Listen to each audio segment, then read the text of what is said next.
अस्सलाम वालेकुम। आज के इस वीडियो के अंदर मैं आपको प्रीमियर प्रो में की फ्रेम्स से रिलेटेड कुछ टिप्स एंड ट्रिक्स बताऊंगा, जिसको यूज़ करके आपका काम जो है काफ़ी आसान हो सकता है। वीडियो को आपने लास्ट तक देखना है ताकि आपको स्टेप बाय स्टेप हर चीज़ समझ आए। लेट्स सपोज मैं कुछ क्लिप्स यहाँ पे लेकर आया हूँ और मैंने ये क्लिप जो है वो इसका कलर चेंज किया हुआ है, लेबल चेंज किया हुआ है। इसको मैंने इसलिए चेंज किया है ताकि मैं आपको इसके ऊपर की फ्रेम्स लगाने के बाद बता सकूँ। लेट्स सपोज मैं यहाँ पे इसके दो की फ्रेम लगाता हूँ सेंटर में।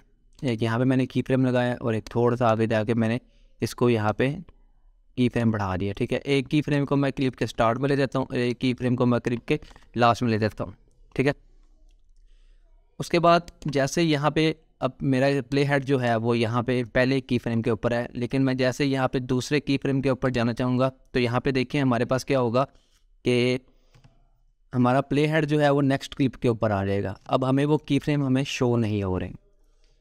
इससे हम कैसे सेट कर सकते हैं कि अगर हम नेक्स्ट की फ्रेम के ऊपर जाना चाहें तो हमारा जो प्ले हेड है वो नेक्स्ट की फ्रेम के ऊपर ही जाए।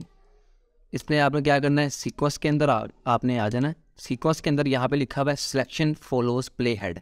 इसका मतलब ये है कि जो हमारा यहाँ पे क्लिप सेलेक्ट हुआ होगा, प्ले हेड उसको फॉलो कर रहा होगा। ठीक है, अगर ये चेक है तो आपने इसको अनचेक कर देना।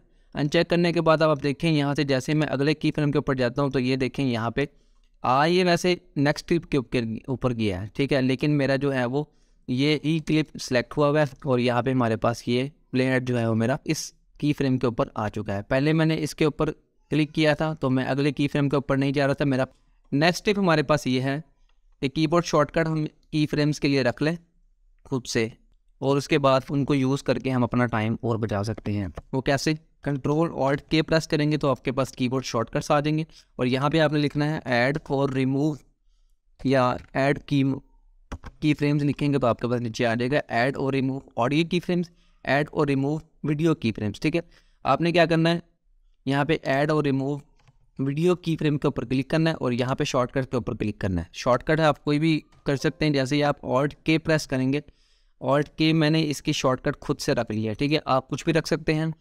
तो यहाँ पे मैंने ऑल्ट ऐड और रिमूव वीडियो की फ्रेम्स के लिए मैंने शॉर्टकट रख लिया और यहाँ पे क्या कर दिया, मैंने इसको ओके प्रेस कर दिया। अब मेरा प्ले हेड जो है वो चलता जा रहा है। यहाँ पे अगर मैं आपको थोड़ा सा टाइमलाइन बड़ी करके दिखाऊँ तो मेरा प्ले हेड यहाँ पे चलता जा रहा है और यहाँ पे मैं क्या कर रहा हूँ, ऑल्ट के प्रेस किए जा रहा हूँ। तो यहाँ पे देखें आप की फ्रेम जो है वो ऑटोमेटिकली ऐड होते जा रहे हैं।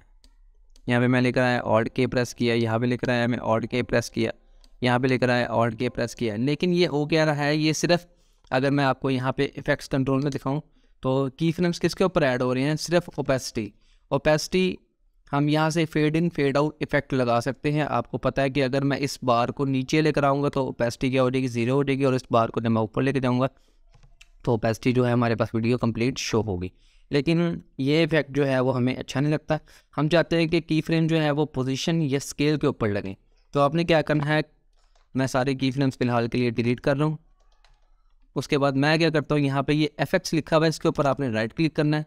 ठीक है, अगर आप क्लिप के ऊपर राइट क्लिक करेंगे तो आपके पास पूरा ये वाला पैनल ओपन हो जाएगा। आपने यहाँ नहीं राइट क्लिक करना, आपने ये एफएक्स लिखा हुआ है छोटा सा, इसके ऊपर राइट क्लिक करना है।